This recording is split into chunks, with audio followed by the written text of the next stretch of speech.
प्रियजन हो, येशू ख्रिस्ताच्या प्रिय आणि गोड नावामध्ये मी आपल्या सर्वांचं हार्दिक स्वागत करत आहे. आपण दानियल आणि भविष्यवाणी ह्या मालिकेमध्ये पुढे वाटचाल करत आहोत आणि आजचा जो संदेश आहे तो 24व्या क्रमांकाचा संदेश आहे, ज्याचं शीर्षक आहे हिदकेल नदीवरचा दृष्टांत. हिदकेल नदीवरचा दृष्टांत. प्रियजन हो, आपण देवाच्या वचनामध्ये पुढे वाटचाल करत असताना आपण ज्या गोष्टी पाठीमागच्या संदेशामध्ये पाठीमागच्या अध्यायामध्ये शिकलेल्या आहोत त्या गोष्टी आपण त्याची उजळणी करणं गरजेचं आहे. आणि म्हणून उजळणी करण्या अगोदर आणि आजचा संदेश ऐकण्या अगोदर आपण देवाकडे विनंती करूया की त्याने आपल्याला मदत करावी. आपण प्रार्थनेत जाऊ. स्वर्गातील जिवंत परमेश्वर देवा, उपकार मानतो आजच्या ह्या संधीबद्दल. वारंवार तू आम्हाला संधी देत आहेस जेणेकरून आम्ही तुझं वचन जे आहे ते आत्मसात करावं. परमेश्वरा, तू आमच्यामध्ये तुझ्या वचनाबद्दलची जी गोडी लावलेली आहेस त्याच्याबद्दल उपकार मानतो. प्रेमळ पित्या, मागत आहोत की जे जे लोक आज हे वचन ऐकत आहेत, मागत आहोत परमेश्वरा की ह्या वचनाद्वारे त्यांच्या अंतःकरणामध्ये कार्य कर.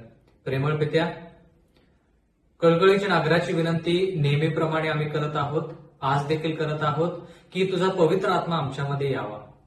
या सर्व गोष्टी आम्ही तुझ्या इच्छानुसार शिकाव्यात आणि त्याद्वारे आम्ही सार्वकालिक जीवनाची वाटचाल करून तारण आम्हाला प्राप्त व्हावं म्हणून विनंती करत आहोत. इथून पुढची वेळ आमचं सर्वस्व आणि हे अध्ययन जे आहे हे आम्ही तुझ्या हाती सोपवून देत आहोत. आम्हाला तू चालव, आमचा पुढारी हो. नम्र विनंती येशूच्या नावात मागतो, म्हणून तो ऐक. आमेन. प्रियजन हो, आपण दानियल याचा 8वा अध्याय आणि 9वा अध्याय एकत्रित पाहिला. कारण की दानियल 8 मध्ये जी भविष्यवाणी नमूद केलेली आहे त्याची सुरुवात, त्या भविष्यवाणीमध्ये कोणकोणत्या गोष्टी समाविष्ट आहेत आणि त्याचा शेवट जो आहे तो दानियल 9 मध्ये आपल्याला पाहायला मिळाला. म्हणून कधीही शिकताना दानियल 8 वेगळं आणि दानियल 9 वेगळं न शिकता दानियल 8 आणि 9 संलग्न आहेत आणि एकत्र शिकणं फार गरजेचं आहे. बंधू आणि भगिनींनो, आपण 2300 वर्षाची भविष्यवाणी शिकलो. दानियल 8:13 मध्ये जो प्रश्न विचारला गेला आहे, नित्याचा यज्ञयाग म्हणजे विधर्मी रोम, विध्वंसमूलक पातक म्हणजे आध्यात्मिक रोम, ह्या दोघांमुळे पवित्र स्थान जे देवाचे आहे आणि सैन्य म्हणजे देवाचे लोक जे आहे हे पायाखाली कुठवर तोडवले जातील, हा प्रश्न विचारला आहे. दानियल 8:14 मध्ये त्याचं आपण उत्तर पाहिलं आणि ते म्हणजे 2300 दिवस आणि मग पवित्र स्थान शुद्ध होईल. म्हणजे देवाला ह्या ठिकाणी पवित्र स्थानाला देवाचं पवित्र स्थान आणि देवाचे लोक आणि त्यांचं सार्वकालिक जीवन जे आहे त्याच्याशी जोडायचं आहे. म्हणून मुद्दाम देव ह्या ठिकाणी म्हणाला 2300 दिवस आणि मग पवित्र स्थान शुद्ध होईल. 457 ख्रिस्तपूर्व ही 2300 दिवसाची भविष्यवाणी आणि 70 आठवड्याची भविष्यवाणी याची सुरुवात 457 ख्रिस्तपूर्व आहे असं आपल्याला एज्रा याच्या 7व्या अध्यायापासून प्राप्त झाली. एवढंच नाही तर आपण हेही पाहिलं की 70 आठवड्याची जी समाप्ती आहे ती 34 इसवी सन मध्ये झाली आणि 2300 दिवसाची जी भविष्यवाणी आहे तिची समाप्ती 22 ऑक्टोबर 1844 इसवी सन मध्ये झाली, हे आपण पाहिलं. बंधू आणि भगिनींनो, 457 पेक्षा कोणताही आकडा मोठा येऊ दे, त्या ठिकाणी मोठा जर आकडा आला तर वजाबाकी करायची, त्या संख्येतून 457 ही वजाबाकी करायची आणि त्याच्या पुढे इसवी सन मांडून मोकळं व्हायचं. पण जर त्याच्यापेक्षा 457 ख्रिस्तपूर्वपेक्षा जर संख्या कमी असेल तर 457 मधून ती संख्या वजा करायची आणि ख्रिस्तपूर्व म्हणून मोकळं व्हायचं. कारण की ही जी बेरीज आहे ही बेरीज फार गरजेची आहे. आपण पाहिलं की 0 वर्ष त्या ठिकाणी नाही. तर ह्या सर्व गोष्टी ज्या आहेत ह्या सर्व गोष्टी दानिएलाला समजावून सांगण्यात आल्या. आणि असं झाल्यानंतर आपण असं पाहिलं की देवाला ह्या ठिकाणी असं सांगायचं आहे की विध्वंसमूलक पातक म्हणजे आध्यात्मिक रोम, ज्याची कारकीर्द 538 इसवी सन पासून 1798 इसवी सन पर्यंत आहे, त्याच्यानंतर त्याची सत्ता निघून जाते. पण ज्यावेळेस न्यायसभा भरते, ज्यावेळेस न्यायनिवाडा सुरू होतो, न्यायनिवाडा कधी सुरू झाला? दानिएल याच्या 9व्या अध्यायाप्रमाणे जो न्यायनिवाडा सुरू झाला तो 22 ऑक्टोबर 1844 इसवी सनला सुरू झाला. मग 22 ऑक्टोबर 1844 इसवी सनला जो न्यायनिवाडा सुरू झाला, तो न्यायनिवाडा सुरू झाल्यानंतर हे लहानसं शिंग, पाप पुरुष, अनितीचे रहस्य किंवा आध्यात्मिक रोम जे आहे ते सत्तेमध्ये परत येतं, असं आपण दानिएल 7व्या अध्यायामध्ये पाहिलं. म्हणजे थोडक्यात बंधू आणि भगिनींनो, ह्या ठिकाणी आपण हे पाहत आहोत की देव आपल्याला हे सांगत आहे की 22 ऑक्टोबर 1844 इसवी सन पासून न्यायनिवाडा सुरू झाला की हळूहळू या लहानशा शिंगाची म्हणजे आध्यात्मिक रोमची सत्ता त्याला परत मिळते. मग आज तागायत आजच्या वर्षामध्ये जर विचार केला तर आपल्याला हे माहित आहे की आध्यात्मिक रोमची सत्ता त्याला परत मिळत आहे. म्हणून आपलं जे लक्ष आहे ते लक्ष जास्त करून लहान शिंगाकडे किंवा आध्यात्मिक रोमकडे नसून पवित्र स्थानामध्ये, ज्या ठिकाणी पवित्र स्थान शुद्ध होत आहे किंवा न्यायनिवाडा सुरू झालेला आहे त्याच्याकडे लक्ष पाहिजे. कारण की सार्वकालिक जीवन आपल्याला न्यायनिवाड्यातून पार पडल्यानंतर, न्यायनिवाड्याच्या वेळेस पवित्र आयुष्य जगून, देवाची इच्छानुसार जगून ज्यावेळेस आपण त्या न्यायनिवाड्यातून पार पडतो त्यावेळेसच आपल्याला सार्वकालिक जीवन मिळतं. तर प्रियजन हो, ह्या सर्व गोष्टी आपण 9व्या अध्यायापर्यंत शिकलो. आज जे वचन आहे ते वचन एका दृष्टांतावरती अवलंबून आहे. आणि जसं आपण दानिएल 8 आणि 9 एकत्रित पाहिले किंवा जोडून पाहिले, तसं दानिएल 10, दानिएल 11, दानिएल 12 ह्या 3 अध्यायामध्ये आपण हा दृष्टांत पाहणार आहोत. म्हणजे थोडक्यात आजचा संदेश जरी दानिएल 12 पर्यंत पोहोचला नाही तरी देखील आजचा संदेश जो 10व्या अध्यायावरती अवलंबून आहे, 11व्या अध्यायावरती अवलंबून आहे आणि 12व्या अध्यायावरती पण अवलंबून आहे, तो एक संदेश आहे असं आपण पाहिलं पाहिजे. म्हणजे 3 अध्याय मिळून हा एक संदेश आहे किंवा हा एक दृष्टांत आहे असं म्हटलं तर चालेल. म्हणून प्रियजन हो, दानिएलच्या 10व्या अध्यायामध्ये तो कोणता दृष्टांत आहे ते आपण थोडक्यात पाहूया. दानिएल याचा 10वा अध्याय आणि पहिलं वचन. पारसाचा राजा कोरेश याच्या कारकिर्दीच्या 3ऱ्या वर्षी बेल्शेझर हे नाव मिळालेल्या दानिएलास एक गोष्ट प्रगट झाली. म्हणजे आता ह्या ठिकाणी एक दृष्टांत किंवा एक गोष्ट जी दानिएलाला प्रगट झाली, तो दानिएल, ज्याला बेल्शेझर असं नाव देण्यात आलं, कोणी दिलं? बाबेलच्या राज्याने किंवा राजाने दिलं. तर तो दानिएल ज्यावेळेस हा दृष्टांत त्याला मिळाला त्यावेळेस तो पारसाचा राजा कोरेश याच्या कारकिर्दीच्या 3ऱ्या वर्षी होता. म्हणजे बाबेलचं राष्ट्र निघून गेलेलं आहे आणि मेदी पारसीचं राष्ट्र आहे. म्हणजे थोडक्यात दानिएल ह्या ठिकाणी खूप वयोवृद्ध झालेला आहे, खूप वयोवृद्ध झालेला आहे. 70 वर्ष जे देवाने नेमून दिले होते यहुदी लोकांवरती की त्यांनी गुलामगिरीमध्ये जायचं, ते 70 वर्ष पूर्ण होतच आहेत. आणि दानिएल 70 वर्षाच्या गुलामीच्या मध्ये देवाकडे विनंती करत आहे. म्हणजे थोडक्यात 70 वर्ष पूर्ण जशी होत आहे तशी दानिएल देवाकडे विनंती करत आहे, म्हणत आहे की देवा, आम्हाला या गुलामगिरीतून आता तू सोडव, तुझ्या वचनानुसार, तू केलेल्या आज्ञानुसार, तू दिलेल्या अभिवचनानुसार. दानिएल याचा 10वा अध्याय आणि पहिलं वचन. ती गोष्ट सत्य असून मोठ्या युद्धाविषयीची होती. त्याला ती गोष्ट समजली त्या दृष्टांताचे मर्म त्याला कळाले. म्हणजे थोडक्यात ही गोष्ट, हा दृष्टांत जो आहे तो युद्धाचा आहे. कोणतं युद्ध?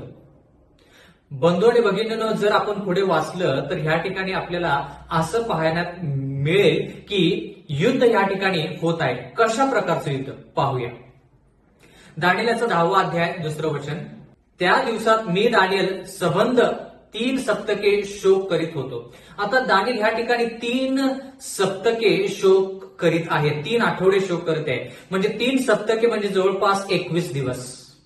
21 दिवस दानिएलानं शोक केला. या ठिकाणी तो उल्हासित झाला नाही, शोक केला. दानिएल याच्या 9व्या अध्यायामध्ये आपण पाहिलं की त्यानं प्रायश्चिताची प्रार्थना, पापांगीकाराची प्रार्थना केली, त्यानं उपवास केले, प्रार्थना केली, गोंताट नेसले, राख उधळून स्वतःसाठी आणि बाकीच्या लोकांसाठी प्रायश्चिताची प्रार्थना केली. आता ह्या ठिकाणी देवाचं वचन म्हणतं की 3 सप्तके त्याने तो शोक करीत राहिला, असं देवाचं वचन म्हणतं. दानिएलचा 10वा अध्याय आणि 3 वचन. 3 सबंध सप्तके संपेपर्यंत मी स्वादिष्ट अन्न मुळीच खाल्ले नाही, मांस व द्राक्षरस ही माझ्या तोंडात गेली नाहीत आणि मी तेलाभ्यंगही केला नाही. म्हणजे या ठिकाणी दानिएल म्हणत आहे की मी शोक केला, म्हणजे थोडक्यात मी स्वादिष्ट जेवण जेवलो नाही आणि ह्या ठिकाणी द्राक्षरसही पिलो नाही. आणि हे किती? जवळपास 3 सप्तके त्यानं हे केलं नाही. दानिएलचा 10वा अध्याय आणि 4 वचन. पहिल्या महिन्याच्या 24व्या तारखेस महानदी हिद्केल म्हणजे टायग्रिस हिच्या तीरी मी असता. म्हणजे हा जो दृष्टांत आहे, हा दृष्टांत महानदी हिद्केल हिच्या तीरावरती दानिएल असताना हा दृष्टांत त्याला प्राप्त झाला.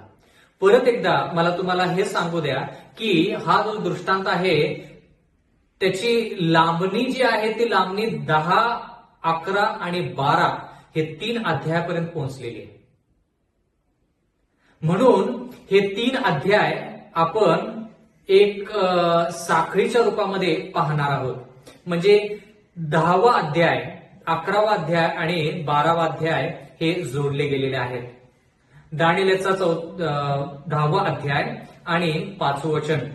मी डोळे वर करून पाहिले तर तागाची वस्त्रे परिधान केलेला आणि कमरेस उपास देशाचा शुद्ध सोन्याचा पट्टा घातलेला असा एक पुरुष माझ्या दृष्टीस पडला.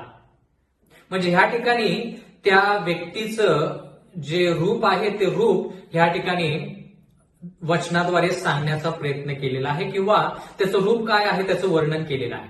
ह्या ठिकाणी लिहिलंय तागाचं वस्त्र परिधान केलेला, कमरेस उपास देशाचा शुद्ध सोनपट्टा घातलेला असा एक पुरुष दानिएलच्या दृष्टीस पडला. आता सोनपट्टा घातलेला किंवा तागाची वस्त्र परिधान केलेला असा हा पुरुष कोण आहे, कोणाविषयी वर्णन केलेलं आहे. म्हणून बंधू आणि भगिनींनो, जर आपण प्रगटीकरणाचा 1 अध्याय आणि 13 वचन वाचलं तर ह्या ठिकाणी अशाच प्रकारचं वर्णन त्या ठिकाणी आपल्याला पाहायला मिळतं. अशाच प्रकारचं वर्णन ह्या ठिकाणी लिहिले प्रगटीकरण 1:13 मध्ये. आणि त्या समयांच्या मध्यभागी मनुष्याच्या पुत्रासारखा पायघोळ वस्त्र परिधान केलेला, पायघोळ वस्त्र परिधान केलेला आणि छातीवरून सोन्याचा पट्टा बांधलेला असा कोणी एक माझ्या दृष्टीस पडला. म्हणजे योहानाला प्रगटीकरणामध्ये मनुष्याचा पुत्र म्हणजे येशू ख्रिस्ताचं वर्णन तो कसं करत आहे, तो म्हणत आहे पायघोळ वस्त्र परिधान केलेला. म्हणजे जे वर्णन आपण दानिएल 10व्या अध्यायामध्ये आणि 5व्या वचनामध्ये पाहतो तेच वर्णन. आणि प्रगटीकरण 1:13 मध्ये लिहिलेलं आहे आणि छातीवरून सोन्याचा पट्टा बांधलेला, सोन्याचा पट्टा बांधलेला म्हणजे छातीवरून.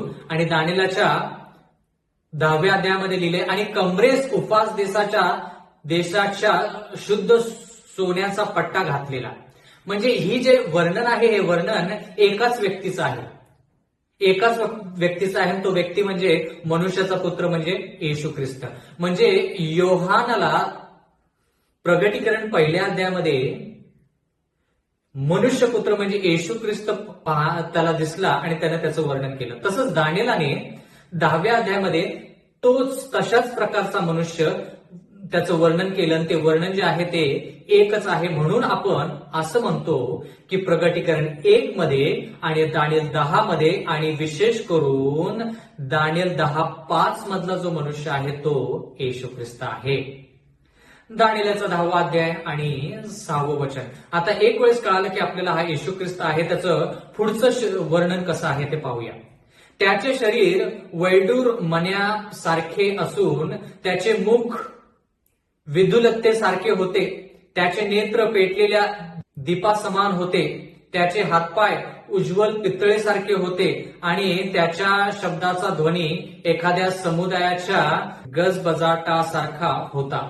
ह्या ठिकाणी देवाचं वचन म्हणतं की येशू ख्रिस्ताचं वर्णन ह्या ठिकाणी केलेलं आहे. त्याचे शब्द म्हणजे एक समुदायाचा गजबजाट.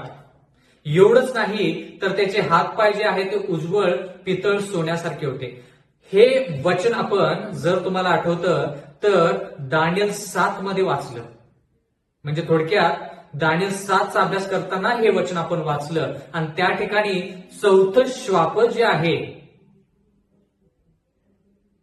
ते 4थं श्वापद येशू ख्रिस्त नसून रोम आहे असं आपण म्हणालो. कारण की हे जे वर्णन आहे हे वर्णन काही शब्द जे आहेत ह्या वर्णनामध्ये ते रोमच्या राज्यासाठी पण दर्शवलेले आहेत. तर त्या ठिकाणी आपण म्हणालो की का हे शब्द त्या रोमच्या राज्यासाठी वापरलेले आहेत, कारण की का ते राज्य स्वतःला देव म्हणू इच्छित. आता दानिएलचा 10वा अध्याय आणि 7वं वचन. मी दानिएलाने एकट्याने तो दृष्टांत पाहिला, माझ्याबरोबर असलेल्या मनुष्याने तो दृष्टांत पाहिला नाही, तरी त्यांना मोठा कंप सुटला आणि कुठेतरी लपावे म्हणून ते पळून गेले. म्हणजे ह्या ठिकाणी हा दृष्टांत जो होता तो दृष्टांत दानिएलाला पाहायचा होता. म्हणजे देवाने मुद्दाम हा दृष्टांत दानिएलाला दिला. बाकीच्या लोकांना हा दृष्टांत पाहायला मिळाला नाही. ते घाबरले आणि ते लपून बसले. एवढंच नाही तर देवाचं वचन म्हणतं दानिएल 10:8 मध्ये या ठिकाणी देवाचं वचन म्हणतं, मग मी एकटाच राहिलो व हा मोठा दृष्टांत पाहिला. माझ्यात काही त्राण उरले नाही. मी निस्तेज होऊन मृतप्राय झालो. मला काही शक्ती राहिली नाही. म्हणजे ह्या ठिकाणी आपण असं पाहत आहोत की जो संदेष्टा आहे ज्यावेळेस तो दृष्टांत पाहतो त्यावेळेस त्याचे डोळे उघडे असतात. कारण की दानिएल ह्या ठिकाणी काय म्हणतो, मी दृष्टांत पाहिला, म्हणजे त्याचे डोळे उघडे असतात. पण ह्या ठिकाणी असं लिहिलेलं आहे त्याचे डोळे उघडे असतात, त्याचे कान उघडे असतात.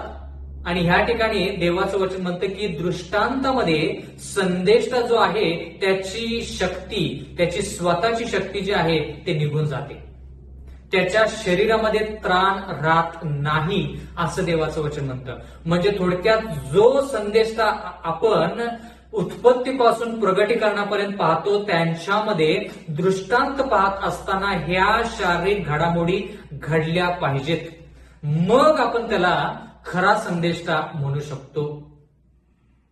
खऱ्या संदेशाच्या ज्या चाचण्या आहेत त्या चाचण्यांपैकी एक चाचणी म्हणजे शारीरिकरित्या कोणकोणते बदल शारीरिकरित्या कोणकोणते बदल त्या संदेशामध्ये येतात ते आपण पाहिलं पाहिजे. बंधू आणि भगिनींनो, या ठिकाणी देवाचं वचन म्हणतं की त्याच्या शरीरामध्ये त्राण राहिले नाहीत, प्राण राहिले नाहीत. म्हणजे ह्या ठिकाणी संदेशा जर दृष्टांत पाहतो तर त्याच्या ताकदीमध्ये नाही तर देवाची ताकद त्याच्यामध्ये येते आणि त्या ताकदीमध्येच तो दृष्टांत पाहतो. म्हणून संदेशा जो आहे त्याच्यामध्ये ज्यावेळेस येशू ख्रिस्त येतो त्यावेळेस दृष्टांत जो तो पाहतो त्याचे डोळे उघडे असतात, कान उघडे असतात आणि त्याच्या शरीरामध्ये त्राण राहत नाहीत. पुढे असं लिहिलेलं आहे दानिएलच्या 10व्या अध्यायामध्ये आणि 9व्या वचनामध्ये, तरी त्याच्या शब्दांचा ध्वनी माझ्या कानी पडला. मी त्याच्या शब्दांचा ध्वनी ऐकला तेव्हा मी भूमीवर पालथा पडलो व मला गाढ झोप लागली. आता ह्या ठिकाणी संदेशा ज्यावेळेस दृष्टांतामध्ये असतो त्यावेळेस त्याला कोणकोणत्या शारीरिक बदल त्याच्या शरीरामध्ये होतो ते आपण थोडक्यात पाहत आहोत. डोळे उघडे असतात, कान उघडे असतात, कारण की का देवाचं वचन म्हणतं की त्यानं ध्वनी ऐकली, दानिएलाने ध्वनी ऐकली. आणि असं लिहिलेलं आहे, तो भूमीवरती पारथा पडला आणि त्याला गाढ झोप लागली. तर ह्या ठिकाणी जर आपण पाहिलं दानिएल 10:10 मध्ये काय लिहिलेलं आहे, तेव्हा पहा, एका हाताने मला स्पर्श केला, त्याच्या योगाने मी गुडघे व तळहात जमिनीवर टेकून थरथरत राहिलो. एक हात आला आणि दानिएलाला त्या हाताने स्पर्श केला. एवढंच नाही तर त्या हाताच्या मदतीने, त्या हाताच्या योगाने म्हणजे ताकदीने दानिएल गुडघ्यावरती व तळहातावर जमिनीवर टेकून थरथरत राहिला. दानिएल 10:11 मध्ये इथं लिहिलेलं आहे, तो मला म्हणाला, हे दानिएला, परमप्रिय पुरुषा, मी तुला सांगतो ते शब्द समजून घे.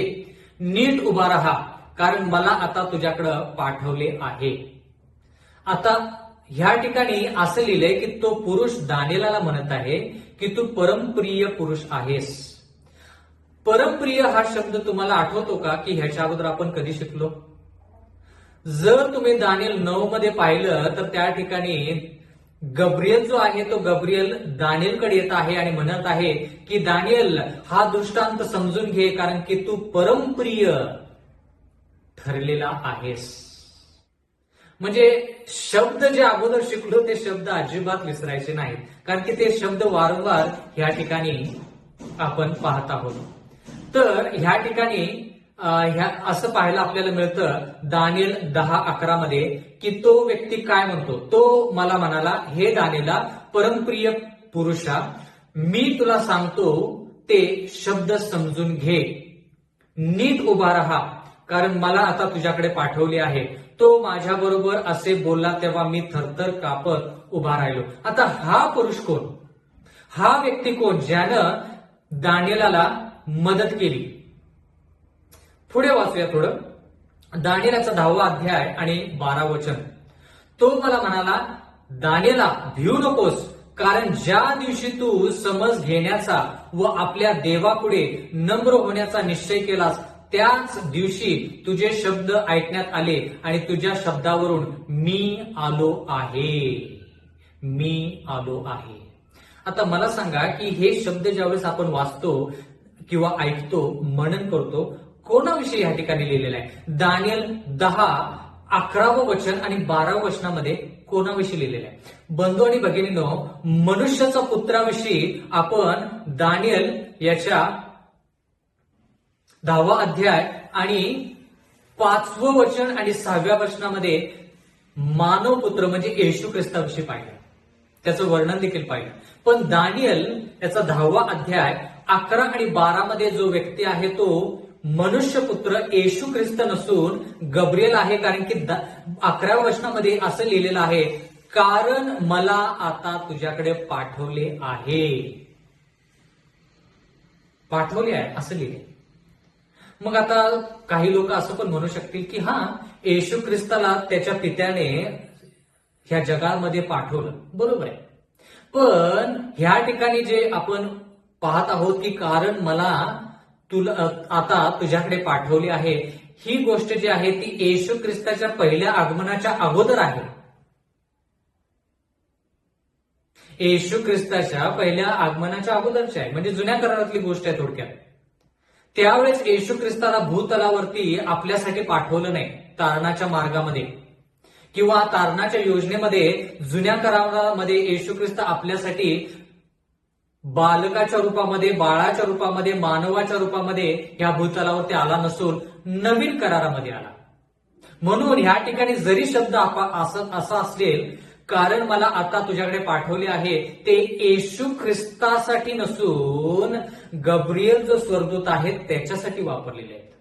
म्हणजे थोडक्यात देवाने दानिएलाची प्रार्थना जी आहे ती प्रार्थना ऐकल्या वेळेस, ज्यावेळेस ती प्रार्थना ऐकली त्यावेळेसच गब्रिएलाला पाठवलं, सांगितलं, गब्रिएला जा आणि हा दृष्टांत दानिएलाला समजावून सांग. कळालं का? म्हणजे दानिएल 10 11 वचन आणि 12 वचनामध्ये जो पुरुष आहे तो गब्रिएल आहे आणि दानियल 10 अध्याय त्याच्यामध्ये 5व्या वचनामध्ये 6व्या वचनामध्ये जो मनुष्य आहे तो येशू ख्रिस्त आहे. दानियल याचा 10वा अध्याय आणि 13वा वचन. पारसाचा राजा अधिपती 21 दिवस मला आडवा आला. त्यावेळेस पारसाचा राजा जो होता तो कोरेश. कोण? कोरेश. तर देवाचं वचन ह्या ठिकाणी आपल्याला असं आपण पाहत आहोत की पारसाच्या राज्याचा अधिपती 21 दिवस मला आडवाला. 21 दिवस कोणाच्या आडवाला? म्हणजे गब्रिएल जो आहे तो कोणाला भेटणार होता? माझ्या आडवा आला असं देवाचं वचन म्हणतं. तेव्हा पहा, मुख्य अधिपतींपैकी एक मिखाएल माझ्या सहाय्यास आला व मी पारसाच्या राजाजवळ राहिलो. आता जरा ह्या ठिकाणी विचार करण्यासारखी गोष्ट आहे, महत्वाचं आहे. देवाचं वचन म्हणतं की पारसाच्या राजाशी हा गब्रिएल स्वर्गदूत आहे तो काहीतरी बोलत आहे.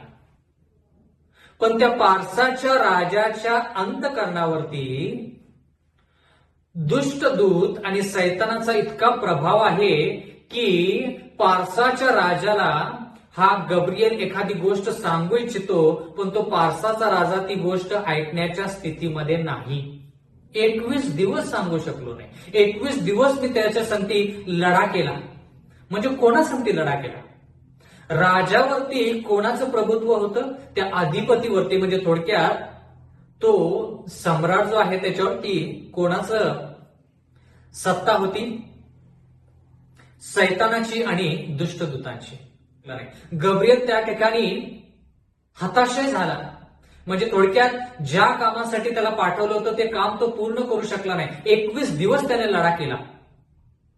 21 दिवस. मग गब्रिएल ह्या ठिकाणी असं म्हणतो दानियल 10व्या अध्यायामध्ये आणि विशेष करून 13व्या वचनामध्ये की मुख्य अधिपती एक मिखाएल जो आहे तो त्याच्या मदतीस आला. आता मिखाएल जो आहे तो कोण आहे? येशू ख्रिस्त. मिखाएल जो आहे तो येशू ख्रिस्त आहे. तो त्याच्या मदतीला आला आणि मग त्या मिखाएलने म्हणजे येशू ख्रिस्ताने. आता ह्या ठिकाणी महत्वाचा मुद्दा असा आहे की गब्रिएल जो देवाच्या सानिध्यामध्ये देवाच्या समोर असतो त्याच्याकडे एवढी ताकद असते, तेवढी ताकद घेऊन तो ह्या पारसाच्या राजाकडे आला, पण त्याची ताकद कमी पडली. मग अशी कोणती ताकद ह्या कोरेश राजावरती होती जी ताकद गब्रिएल देखील तोडू शकला नाही? बंधू आणि भगिनींनो, जर आपण विचार केला तर ही ताकद सैतान आणि त्याच्या दुष्ट दूतांचीच असली पाहिजे, जी ताकद गब्रिएल देखील तोडू शकत नाही. म्हणजे थोडक्यात जरा विचार करूया. महत्वाचा विषय आहे या ठिकाणी. देव जो पिता, देव जो पुत्र, देव जो पवित्र आत्मा, हे देव आहे. त्याच्यानंतर जर शक्तिशाली कोण असेल ह्या भूतलावरती तर तो म्हणजे सैतान.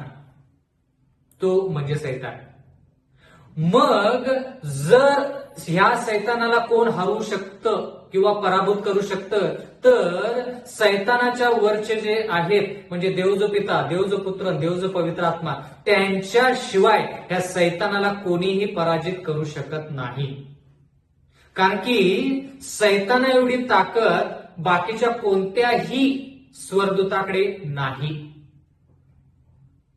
म्हणून गब्रिएल जरी आला आणि सैतानाच्या विरुद्ध लढायला त्यानं सुरुवात जरी केली असली तर गब्रिएल त्या ठिकाणी तो लढा पूर्ण करू शकला नाही. तो लढा देतच राहिला. 21 दिवस त्याने लढा केला. बंधू आणि भगिनींनो, सार्वकालिक जीवनाच्या ज्या गोष्टी आहेत त्या फार सखोल आहेत. देवाच्या वचनामध्ये असं लिहिलंय की ह्या स्वर्गदूताने तळतळ आणि कळकळीने 21 दिवस लढा केला, जेणेकरून त्यानं त्या राजाला एखादी गोष्ट सांगावी आणि ती गोष्ट फार महत्वाची. आता नेमकी कोणती गोष्ट ही या ठिकाणी नमूद केलेली नाही, तरी देखील आपण थोडा अंदाज करू शकतो की 70 वर्ष जे गुलामगिरीचे आहेत ते पूर्ण होत आहेत आणि आता हुकूम काढ, यरुशलेमेचा जीर्णोद्धार करण्याचा हुकूम काढ. एज्रा 7 मध्ये आपण पाहिलं की अर्थशस्त्र राजाने यरुशलेमेचा जीर्णोद्धार करण्याचा हुकूम काढला, पण कोरेश आणि दार्यावेशने जो हुकूम काढला ते फक्त मंदिर बांधण्यापुरता. म्हणजे ह्या ठिकाणी लढाई चालू आहे आणि युद्ध जे आपण विचार केला ना दानिएल 10 मध्ये की ह्या ज्या गोष्टी आहेत त्या युद्धाच्या संबंधाच्या आहेत. आता ते युद्ध काय ते आता आपल्याला कळलं. म्हणजे थोडक्यात दानिएल याचा 10वा अध्याय आणि पहिल्या वचनामध्ये लिहिलंय ती गोष्ट सत्य असून मोठ्या युद्धाविषयीची आहे. दानिएल 10:1 मध्ये लिहिलेलं आहे. आता ते युद्ध काय तर महान संघर्ष. ते कोणतं युद्ध आहे? महान संघर्ष. कोणता महान संघर्ष? सैतान आणि त्याचे दुष्ट दूत, मिखाएल आणि त्याचे पवित्र दूत यांच्यामध्ये महान संघर्ष आहे. आणि संघर्ष कोणावरती होत आहे? कोरेश राजावरती होत आहे. म्हणजे थोडक्यात बंधू आणि भगिनींनो, गब्रिएल देखील कमी पडला सैतानाच्या समोर. आता या ठिकाणी मला सैतानाला उंचवायचं नाही, पण मला त्याची ताकद किती आहे हेच थोडक्यात सांगायचं आहे. म्हणजे 21 दिवस दानिएल प्रार्थना करताय की देवा काहीतरी कर, काहीतरी कर. दानिएल 21 दिवस प्रार्थना करत आहे आणि 21 दिवसाच्या अगोदरच देवाने गब्रिएलाला पाठवलं, पण गब्रिएल 21 दिवस लढा करून देखील तो कोरेशच्या राजावरती ती गोष्ट बिंबवू शकला नाही. म्हणून मिखाएल आला आणि त्या मिखाएलनं सैतानाने त्याचे दुष्ट दूत यांना धमकावलं आणि या ठिकाणी गब्रिएलनं आपली कामगिरी पार पाडली असं देवाचं वचन सांगतं. दानिएलचा 10वा अध्याय आणि 14 वचन. आता ह्या शेवटच्या दिवसात तुझ्या लोकांचे काय होणार हे तुला कळवण्यास मी आलो आहे. शेवटच्या दिवसात तुझ्या लोकांचे काय होणार? कारण दृष्टांताची परिपूर्ती होण्यास बराच अवधी आहे. दृष्टांताची परिपूर्ती बरं का. आता कोणता दृष्टांत? 2300 दिवसाचा दृष्टांत आहे, तो पूर्ण होण्यास खूप अवधी लागणार आहे असं गब्रिएल दानिएलला सांगत आहे. त्याला खूप वेळ लागणार आहे. पण 70 वर्षाची जी भविष्यवाणी आहे, जी गुलामगिरीची भविष्यवाणी आहे, ती थोडक्यात संपत येत आहे. दानिएलचा 10वा अध्याय आणि 15 वचन. याप्रमाणे तो हे शब्द माझ्या बरोबर बोलल्यावर मी जमिनीकडे आपले तोंड करून गप्प राहिलो. दानिएल नम्रतेमध्ये आला. दानिएलाने काहीही बोलला नाही. तो काही न बोलता तोंड गप्प करून राहिला. दानिएल 10:16. तेव्हा पहा मानवपुत्रासारखा एकाने माझ्या ओठांना स्पर्श केला. तेव्हा मी आपले तोंड उघडून जो माझ्यासमोर उभा होता त्याला म्हटले, हे माझ्या स्वामी, हा दृष्टांताने क्लेश पाहून मी व्याकुळ झालो आहे व माझ्यात काही त्राण राहिली नाही. म्हणजे दानिएल थोडक्यात त्याची परिस्थिती सांगत आहे. तो म्हणत आहे की मी व्याकुळ झाले हा दृष्टांत पाहून, तर कृपा करून मला मदत कर. दानिएलचा 10वा अध्याय 17 वचन. स्वामी महाराज, मी तर आपला सेवक, माझ्या स्वामी बरोबर बोलण्याचे सामर्थ्य मला कोठून? मला तर मुळी त्राण राहिले नाहीत, माझ्यात दम राहिला नाही. म्हणजे जी परिस्थिती प्रत्येक संदेश पाहताना म्हणजे दृष्टांत पाहताना जी होती तीच परिस्थिती दानिएलाची झालेली आहे. म्हणजे जर तुम्हाला खरा संदेश ओळखायचा तर दानिएल 10 आपल्यासाठी अत्यंत महत्वाचा अध्याय आहे. दानिएलचा 10वा अध्याय आणि 18 वचन. तेव्हा मनुष्याप्रमाणे दिसणाऱ्या एकाने मला स्पर्श करून माझ्यात त्राण आणले. मनुष्यासारखे दिसणाऱ्याने एकाने मला स्पर्श केले आणि माझ्यात त्राण आणले. दानिएल 10:19. तो म्हणाला, परमप्रिय मानवा, भिऊ नकोस, तुला शांती असो, हिम्मत धर, नेट धर. तो माझ्यावर बोलला तेव्हा मला शक्ती आली व मी म्हणालो, माझ्या स्वामी, तू आता बोलावे, कारण तू माझ्यात हिम्मत आणली आहेस. म्हणजे ज्या व्यक्तीनं ह्या दानिएलाला हिम्मत दिली, थोडक्यात त्या ठिकाणी देवाचं वचन म्हणतं की तो दानिएल म्हणतो की तू आता माझ्याशी बोल. म्हणजे थोडक्यात ह्या ठिकाणी महान संघर्ष जो आहे तो महान संघर्ष मिखाएल म्हणजे येशू ख्रिस्त, त्याचा दूत गब्रिएल, सैतान आणि त्याचे दुष्ट दूत यांच्यामध्ये आहे. आणि एवढंच नाही तर कोरेसचा राजा देखील ह्याच्यामध्ये समाविष्ट आहे आणि दानिएल देखील या ठिकाणी समाविष्ट आहे. म्हणजे थोडक्यात देवाला असं सांगायचं आहे की महान संघर्षामध्ये विजय प्राप्त करायचा असेल तर आपण स्वतःच्या ताकदीवरती विजय प्राप्त करू शकत नाही. महान संघर्षामध्ये आपण तर लांबची गोष्ट गब्रिएल देखील त्या ठिकाणी काय करू शकला नाही. आपण गब्रिएल समोर काहीच नाही. गब्रिएलला देखील हात बंद करून त्या ठिकाणी राहावं लागलं. म्हणजे थोडक्यात 21 दिवस त्यानं लढा केला. शेवटी येशू ख्रिस्ताला येऊन त्या कोरेसच्या राजाच्या अंतकरणावरती एवढं सैतानानं कब्जा केला होता की कोरेसचा राजा गब्रिएलची एकही गोष्ट ऐकण्यास तयार नव्हता. त्याला म्हणायचं महान संघर्ष. बंधू आणि भगिनींनो, तुम्ही तुमच्या कुटुंबियांसाठी किती दिवसाची प्रार्थना केली की देवा, ह्या व्यक्तीवरती सैतानाचं खूप वर्चस्व आहे, कृपा करून तू ह्या सैतान आणि त्याचे दुष्ट दूत जे आहेत त्यांना दूर कर, जेणेकरून पवित्र आत्मा त्याच्यावरती कार्य करू दे. बंधू आणि भगिनींनो, जर गब्रिएलला सांगितलं असतं की बाबा 2 महिने लढा दे, तर तो 2 महिने लढा दिला असता तिने. पण 21 दिवस लढा दिल्यानंतर येशू ख्रिस्त स्वतः येऊन सैतानाला धमकवतो, त्याचे दुष्ट दूतांना धमकवतो आणि कोरेश राजाचं अंतकरण मोकळं होतं, स्पष्ट होतं, शुद्ध होतं. आणि मग गब्रिएल जो आहे तो पारसाच्या राजाशी बोलाचाली करतो. फार फार आपल्याला येशू ख्रिस्ताची गरज आहे. बंधूंनी भगिनींनो, मी फक्त एक वाक्य बोलतो. जर गब्रिएलासाठी येशू ख्रिस्त एवढा महत्वाचा होता, आपल्यासाठी किती पाहिजे, किती गरजेचं आहे येशू ख्रिस्त आपल्यासाठी. या ठिकाणी देवाचं वचन म्हणतं, दानिएलचा 10वा अध्याय 20वा वचन, मग तो मला म्हणाला, मी तुझ्याकडे का आलो हे तुला माहित आहे काय? आता मी पारसाच्या अधिपती बरोबर लढायला जातो. मी गेलो म्हणजे ग्रीसचा अधिपती येईल. म्हणजे थोडक्यात आपण ह्या ठिकाणी पाहत आहोत की मेदी पारशीचं राज्य जातं आणि ग्रीसचं राज्य येतं. तर हा जो गब्रिएल आहे तो दानिएलाशी बोलतो आणि दानिएलाशी बोलून म्हणतो की आता मी काय करणार आहे, कोरेस जो आहे पारसाचा राजा जो आहे त्याच्याशी जाऊन मी बोलत आहे. म्हणजे थोडक्यात आता मेदी पारशीचं राज्य जाईल आणि ग्रीसचं राज्य येईल. दानिएल 10:21, सत्यलेखात जे लिहिले आहे ते तुला प्रगट करतो. त्यांच्याबरोबर सामना करण्यात तुमचा अधिपती मिखाएल याशिवाय दुसरा कोणाचे मला सहाय्य नाही. म्हणजे गब्रिएल म्हणत आहे की दानिएला, तुझा जो अधिपती आहे तो अधिपतीच फक्त मला मदत करू शकतो, तो म्हणजे येशू ख्रिस्त. त्याच्याशिवाय मला कोणाचीही मदत नाही. दानिएलचा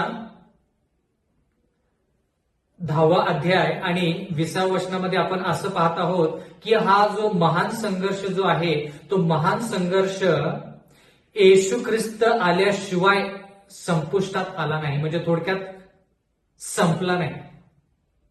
म्हणून बंधू आणि भगिनींनो, जर आपल्याला दानिएलच्या 10व्या अध्यायामध्ये जर एखादी गोष्ट शिकायची तर ती म्हणजे जेवढी गब्रिएलला येशू ख्रिस्ताची गरज आहे त्याच्यापेक्षा जास्त गरज आपल्याला येशू ख्रिस्ताची आहे. एवढा लढा द्यावा लागतो गब्रिएलला. आज देखील गब्रिएलला जर येशू ख्रिस्त कुठं पाठवत आहे, देव जो पिता जर कुठं पाठवत आहे तर तो असाच लढा देत असतो. जर गब्रिएलला लढा देऊन बाकीचे दुष्ट दूत जर एखाद्या व्यक्तीवरती प्रभाव टाकत असतील तर त्या दुष्ट दूतांना तो दूर करू शकतो. पण सैतान ज्यावेळेस येतो त्यावेळेस गब्रिएल देखील कमी पडतो. बंधू आणि भगिनींनो, या ठिकाणी मला सैतानाला उंच करायचं नाही, तर मला हे सांगायचं आहे की येशू ख्रिस्त आपल्याला अत्यंत गरजेचा आहे.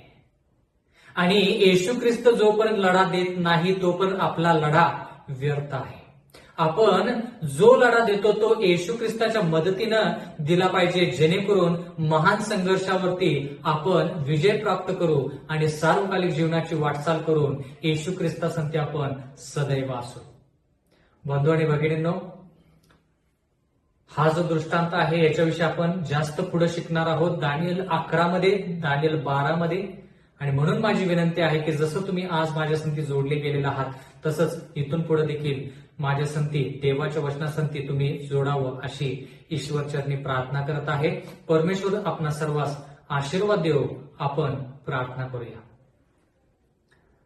स्वर्गातील जिवंत परमेश्वर देवा, उपकार मानतो ह्या संधीबद्दल आणि विशेष करून आम्हाला तू दाखवून दिलेला आहेस की महान संघर्ष हा फार मोठा संघर्ष आहे.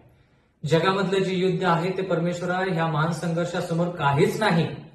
आणि म्हणून विनंती करत आहोत की देवा आम्हाला येशू ख्रिस्ताची किती गरज आहे ते कृपा करून समजावून सांग. प्रेमळ पित्या, जर स्वर्गदूत जो पवित्र आहे, जो पित्याच्या सानिध्यामध्ये असतो, पित्याचं मुख तो पाहतो, तो गब्रियल जर 21 दिवस लढा करतो आणि त्याच्या मदतीसाठी जर येशू ख्रिस्त येऊन त्याला मदत करतो तर आमच्यासाठी येशू ख्रिस्त किती गरजेचं आहे. म्हणून मागत आहोत परमेश्वरा की येशू ख्रिस्ताचं वर्चस्व सदैव आमच्या अंतःकरणामध्ये असावं, त्याचं वास्तव्य आमच्या आयुष्यामध्ये असावं, जेणेकरून प्रत्येक लढ्यावरती, प्रत्येक युद्धावरती, प्रत्येक महान संघर्षावरती आम्ही विजय प्राप्त करून सार्वकालिक जीवनाची वाटचाल करावी असं असू दे. इथून पुढची वेळ आमचं सर्वस्व तुझ्या हाती सोपवून देत आहोत. आम्हाला तू तारण दे. नम्र विनंती येशूच्या नावात मागतो म्हणून तू ऐक. आमेन.